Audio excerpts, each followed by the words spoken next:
Si heu anat seguint el podcast de branding escolar, haureu vist que el paper de les persones en la marca per a mi és essencial, i no perquè jo hagi descobert res, es tracta d'una tendència clara en el branding. I això significa que la cultura corporativa esdevé més important per qualsevol marca que la identitat visual, que les estratègies, que el màrqueting. Què és la cultura corporativa? Quan viatgem a un altre país, encara que sigui europeu, veiem característiques molt diferents de manera de fer a les nostres. Potser cuinen sense oli i el dinar és més lleuger i a una altra hora. No saluden els estranys pel carrer, parlen amb la clàssica musicalitat molt singular, van en bicicleta al treball. Som cultures diferents. Doncs bé, si canviem d'escola, ens passarà una mica el mateix, no? Les reunions de professors i professores, per exemple, són d'una forma molt diferent. No sé, posem pel cas que els directius fomenten més la participació. O, per exemple, l'alumnat és més respectuós amb les instal·lacions.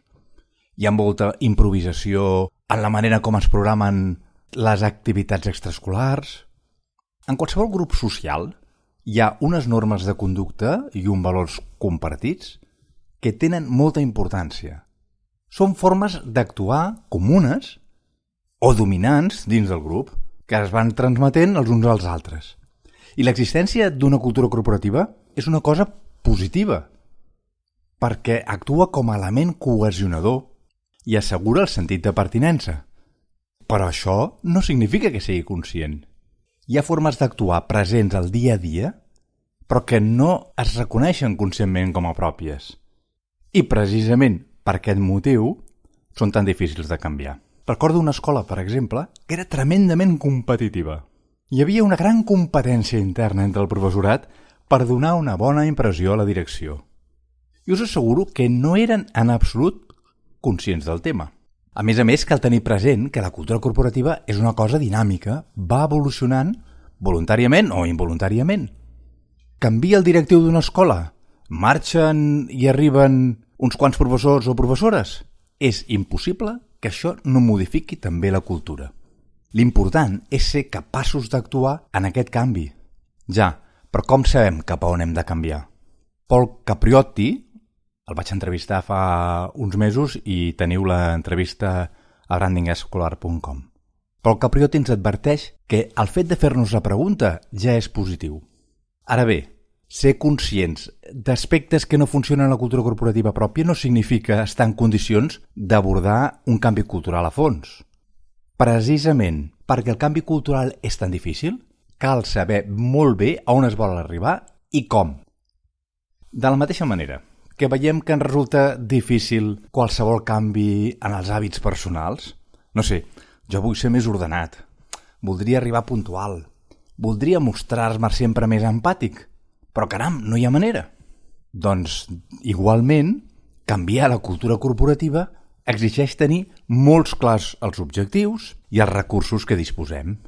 És més, si no estem en condicions de garantir un canvi cultural a l'escola, és millor no abordar-lo. D'altra banda, cal tenir present que molt del que configura una cultura corporativa té una relació directa amb l'estil directiu. En la generació de la cultura de la nostra escola, el pes de la direcció del centre és essencial. Per tant, quan un directiu, una directiva, observen al professorat actituds que no li agraden, el que hauria de pensar sovint és culpa meva. Haig de trobar la manera de fer que es millori. No m'estic referint només a la direcció del centre. Els caps d'etapa, de departament, els comandaments intermitjos són un factor clau per al desenvolupament cultural. En una gran proporció, qualsevol canvi cultural passa a través seu. Compte, que es canviïn petites qüestions en la cultura corporativa del centre és una part ordinària del govern. No estic referint-me a això. Per exemple, atacar un hàbit arrelat d'impuntualitat després del pati per part del professorat i, en conseqüència, també, lògicament, per part de l'alumnat. Això s'aborda directament, es corregeix i punt. M'estic referint a una altra cosa. Parlo de canvis molt més profunds. Canvis sobre la manera d'entendre col·lectivament el treball, les relacions personals, que construeixen un entramat de característiques que el que porten és a maneres concretes de ser de l'escola. Clar, això és molt més complex. Sense una anàlisi tan objectiva com sigui possible, és molt difícil tenir una visió completa de la cultura corporativa actual, de la cultura que volem tenir i dels passos que hem de fer per arribar-hi. Haurem de buscar instruments objectius.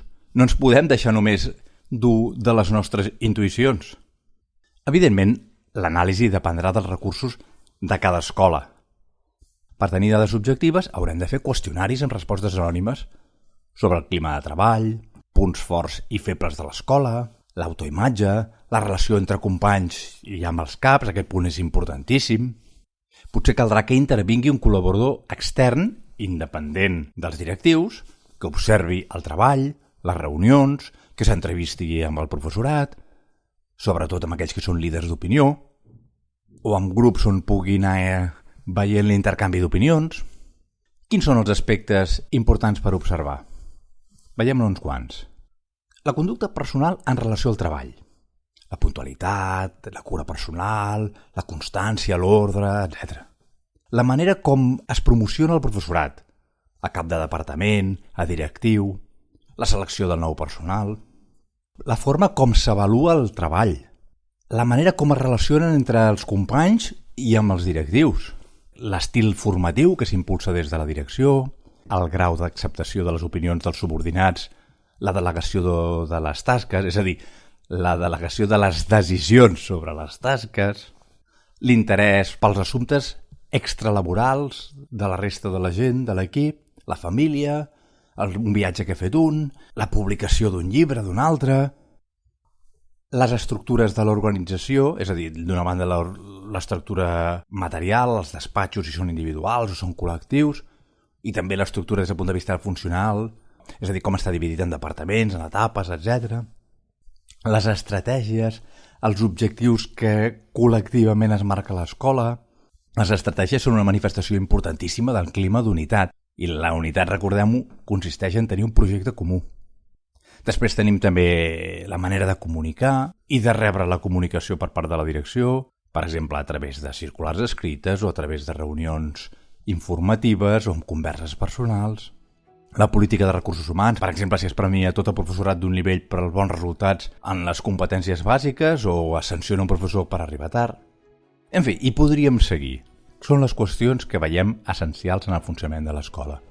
La cultura corporativa és, sens dubte, el tret més rellevant d'una marca. Al capdavall, la manera com es comporten les persones d'una organització és l'expressió de la coherència de la marca amb la seva promesa.